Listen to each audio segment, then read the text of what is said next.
New York Focus has an article about the promises and failures of the cancel rent movement. Uh, this is, to me, this cancel rent thing is really interesting. I'm trying to understand it on a deep level. What the logic behind it is. It seems really to resonate with people. Um, I'll admit I am biased. I am a landlord. I have a couple units, but I want to acquire more units, but not to get crazy rich or anything. That's the thing that to me, it's like socialist and left. They want the workers to be richer, right? Well, I am a worker. I grew up super poor. We had the electricity at my house when I was a kid cut off all the time, and I'm just a regular worker who manages to save up some money. And instead of getting a universal basic income from the government, hey, I decided to invest, get a couple properties, and get my own financial security from my own universal basic income. But here's the main difference why it's actually better is as far as universal basic income, everybody just getting it for no matter what they do. This way, I'm incentivized. I paid handyman. I pay for materials. I actually remodel buildings and buy them cheap and remodel buildings and add value. So I'm bringing value to society. I'm paying thousands upon thousands of dollars for labor to remodel my buildings. So while the left just is okay with just giving money to people for nothing, but you're a greedy capitalist, or you're just like this, you're the scum of the earth that you're doing. So actually, you're actually saving money, meaning you're foregoing pleasure and gratification. Hey, it's actually hard to save money, where you're actually saving money, which is very helpful, and then you're spending it instead of on yourself, but on the investments, which is really good for society. So I guess the only thing is the rent that I'll be collecting will be from maybe middle class people, as opposed to they want to get the UBI from Jeff Bezos of the world, the billionaires. But any kind of UBI or any kind of government program is going to come from the middle class anyway. There aren't enough billionaires to pay for all this stuff. But let's get into it. 18 months ago, COVID-19 forced millions of people to reckon with long-standing crisis of housing insecurity in the United States. Before the pandemic, millions of people could not afford their housing costs. 75% of low-income families were paying more than half of their income on rent, and just 1 in 4 people who need public rent relief received it. Now, here's the thing about that.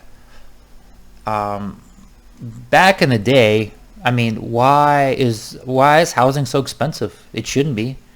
If you're poor, you should be able to get, back in the day, you were able to get cheap housing. The rich people had cheap, expensive housing, to their standards. Middle class had their housing, and poor people had tenements. Now there were low quality. I'm not going to glorify that. Those are very low quality housing. You just get a room, maybe a shared bathroom, but basically the government made that illegal. And even the people at Vox, I don't care, like even progressives, the left, they understand the simple fact that a bunch of people, the government just made it illegal to have tenements and just like super low quality housing, but it's better than sleeping on the street. They raised the bar, made that type of housing illegal. So now there's a certain standard for housing, but guess what? That housing is not free. You need to maintain it. Everybody having their own kitchen and bathroom and stuff like that, and that costs money. That takes up land.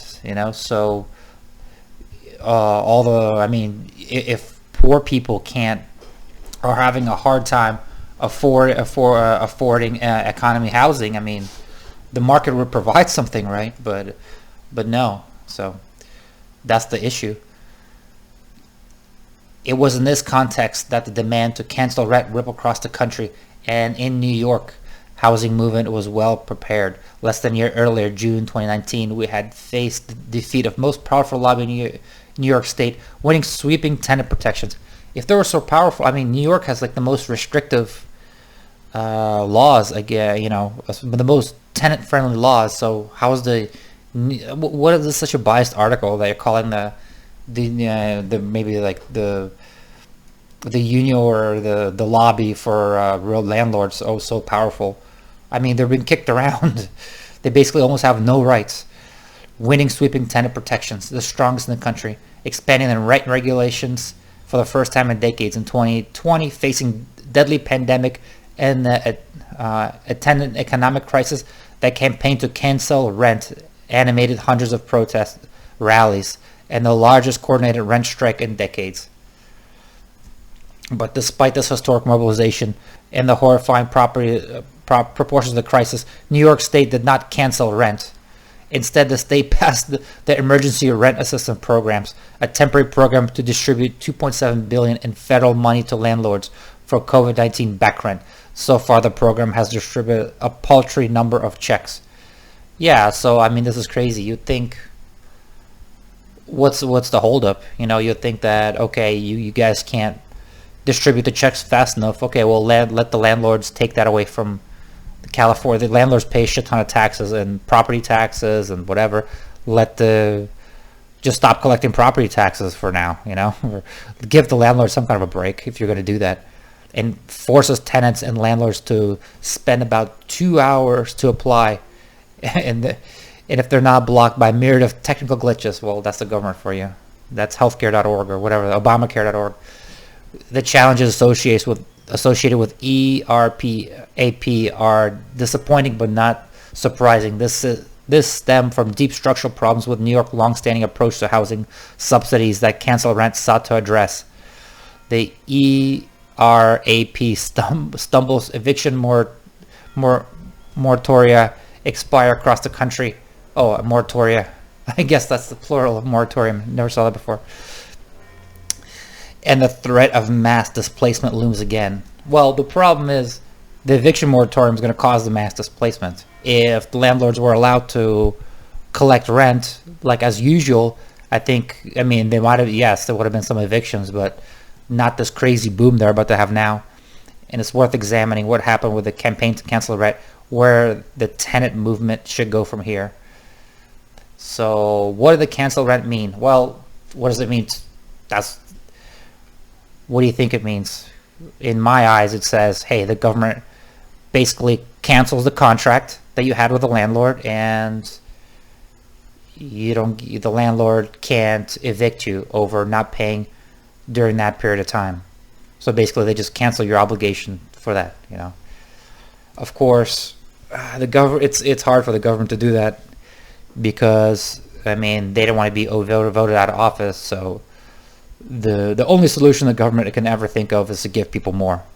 They can't ever take away because it's very politically unpopular. So, I mean, they can just devalue the dollar. This is all federal funds, so the Fed could create new dollars, tax everybody who has savings, devalue the dollar, and quote unquote cancel rent and or pay the landlords for people to stay there and not get kicked out.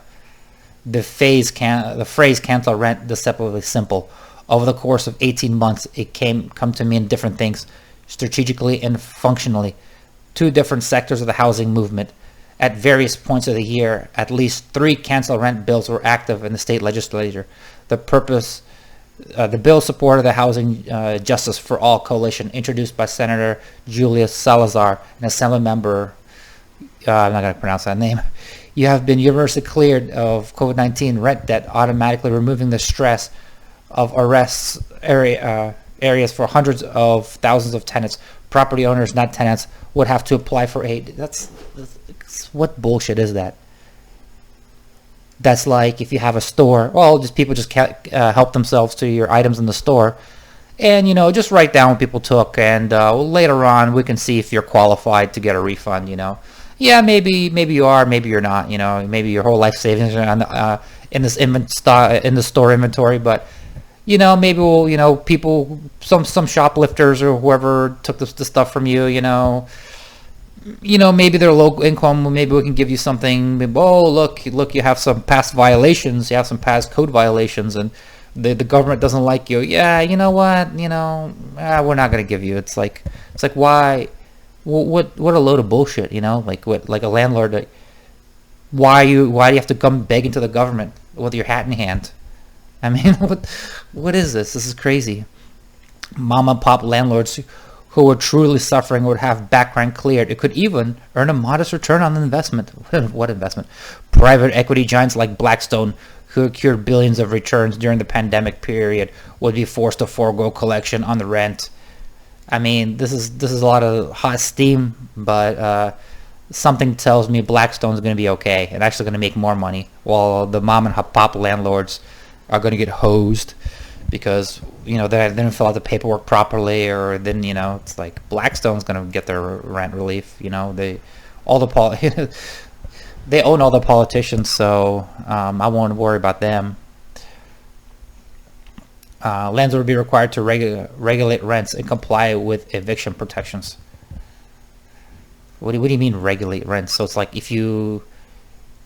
if the government gives you rent that the tenant owed, then they own your shit. They can tell you how much to charge in the future. I mean, that's awful. Like, what the government owns your property now? Again, this is the creeping socialism in America. This is awful.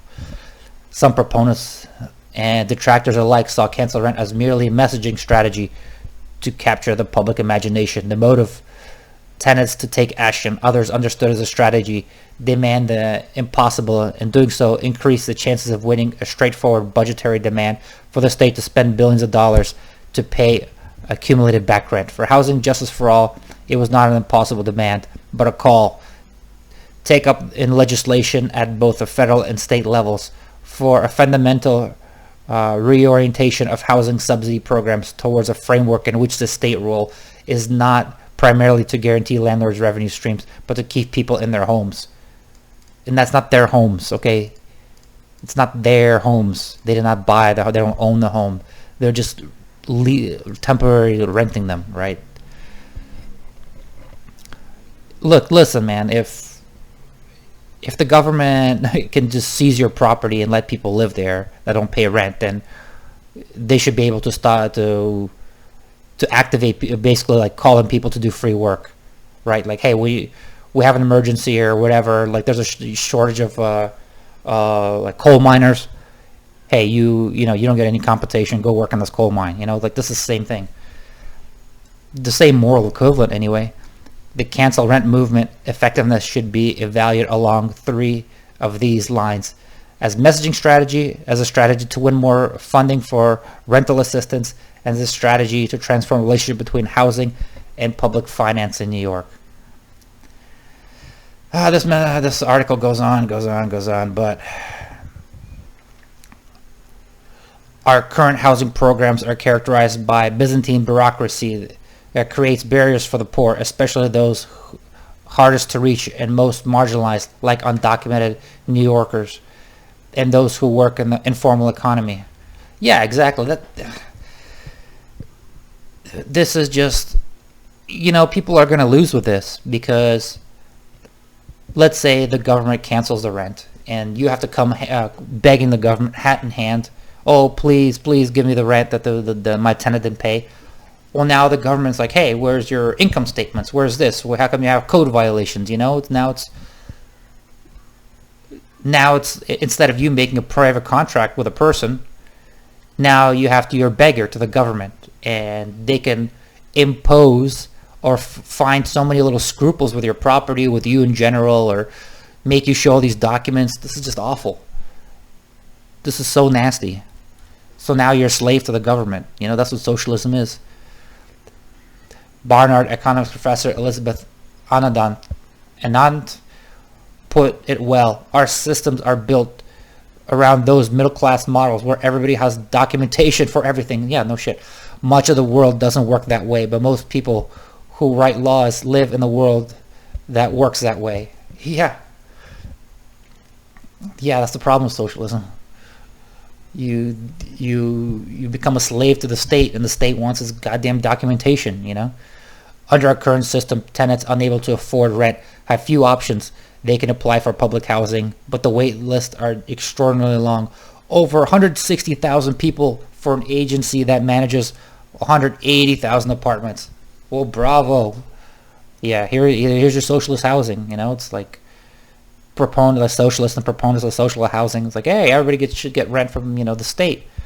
Oh, but by the way, the state, you always run up out of other people's money, and yeah, we have like a 5-year backlog. And when you get into something, it's going to be like a squalid, like roach infested, hellhole. That's what happens when you're not a goddamn customer, okay? Hey, if you're a customer and you have money to spend, you got to be treated, in accordance to that, If the government takes money out of from your paycheck with taxes and then gives you a place to stay, you're not a customer. Just go visit the DMV. But the left just can't and refuse to learn this lesson. It's just so simple. If they live in New York, the city, they can join the housing lottery and hope against all odds. 150 to 1 for a family of 3 that earns around $30K that they will win placement in a subsidized unit. Exactly. Or they can seek rental assistance in the form of vouchers that pay the difference between 30% of their income and rent. There's a shortage over 600,000 vouchers in New York State as a result of eligibility requirements that are narrow. Even those who manage to secure a voucher face barriers to using it. Again, this is very fucking obvious. The government is incompetent, is not built for that. Maybe the government can do okay with just some basic functions like laying down some goddamn roads and, coordinating the sewage infrastructure. It's not supposed to house everybody. It's not supposed to feed everybody. It's not supposed to give everybody universal basic income. No shit's gonna be a massive failure. It's like, well, what about Sweden? What about Norway? Well, we don't have Swedish and Norwegian people running the system now, do we? It's like the culture's completely different. Everything's fucking different. Legislation sought to turn the system on its head. Oh, and by the way, Sweden and Norway, their middle class taxes are extremely high. I mean, yes, they're regular. I mean, taxes for rich people are high, but we have a much more progressive system here. In Sweden, Norway, and those democratic socialist countries, the middle class pay a shit ton more taxes because that's where the real money is.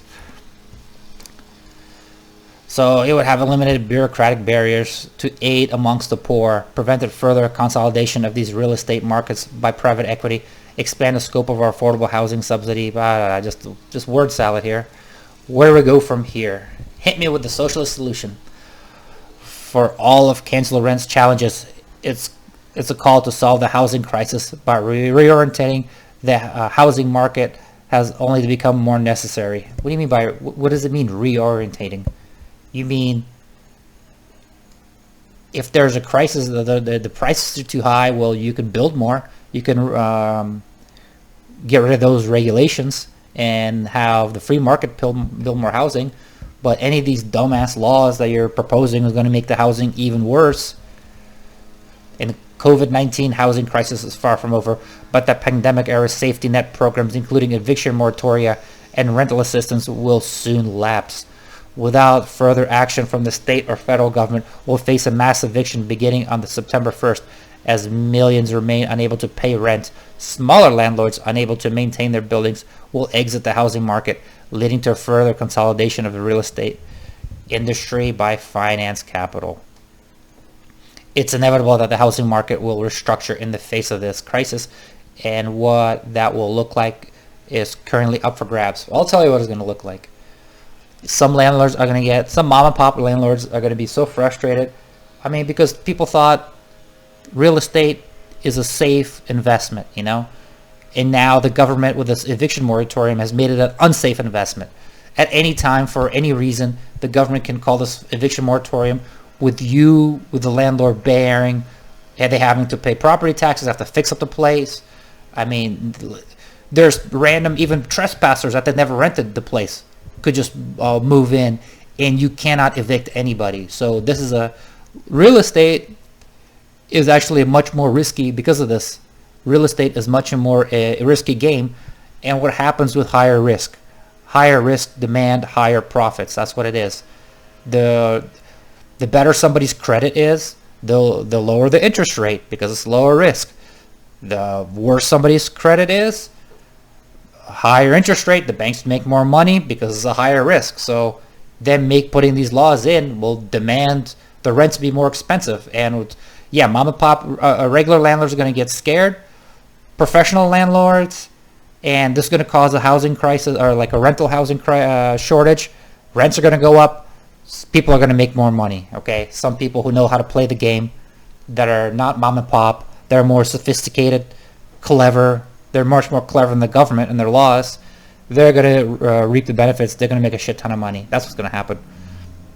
Policymakers and housing organizers should learn from the failures and success of the last 18 months as we navigate path forward in order to win lasting changes that do more than tinker at the edges during an emergency. We have to pursue bold demands that can bring more people into the organized housing movement, erode the power of the real estate industry, and build a coalition inside the legislature. Man, this article is just so skewed, like not even seeing reality, just so left. As we recover from the COVID-19 crisis, the state should take action towards permanent, easy-to-use rental assistance and pass the Housing Access Voucher Program for HAVP is a proposed rental subsidy explicitly designed to address the shortcomings of the state's existing programs. Existing programs which narrow income eligibility, excessive documentation requirements, creative redistributive relationship between recipients and the government. Not the government. The government doesn't have any money. The taxpayers, the regular citizens.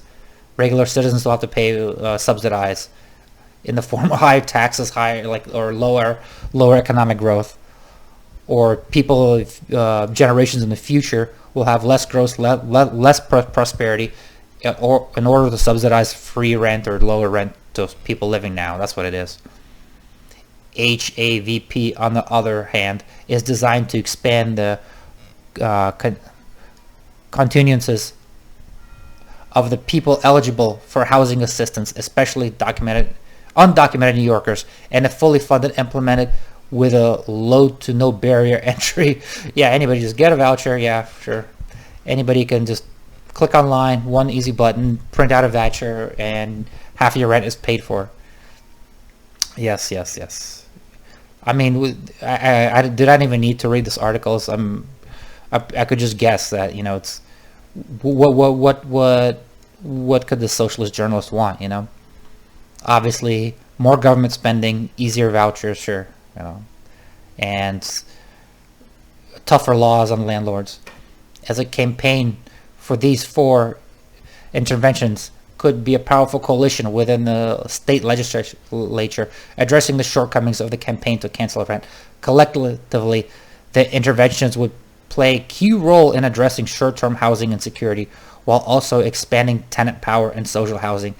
Key priorities of the cancel rent movement by providing both money to pay for the rent protections against retaliatory rent hikes and eviction. Yeah, no, there's going to be some rent hikes for sure. Anytime there's a shortage, if people can't be evicted, that just like rent control, if people can't be evicted, that means there's less units on the market, and it's not even retaliatory, it's supply and demand. Less units on the market, the higher rents.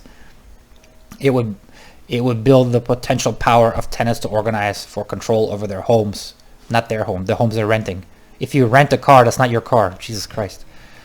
While the building public support for the role that the government can play in addressing the housing crisis. Yeah. Over the last 18 months, tens of thousands of people have heard the call to cancel rent and join New York's housing movement. And as the saying goes, you can't unring a bell. Our work is cut out for us. The response to housing instability, not worth band-aids that prop up the status quo. Unring a bell. I mean, the bell for free shit socialism has been ringing for hundreds of years. I mean, it's been ringing in Venezuela, where there's no rental unit. You can't rent a unit because apparently you can't evict anybody. I mean, look at the socialist countries. Look, the bell's been ringing for free shit, free food, free healthcare, and look at the quality that they have. Our work is cut out for us to respond to housing instability, not worth band-aid that prop up the status quo, but the policies that bring us closer to a fundamentally different housing system, and to work alongside politicians and policymakers to enact that vision. As Governor Cuomo and the state legislators seek to re-elect in coming months, we will be ready. Well, This, I guess, this article is a little dated. Governor Cuomo's toast.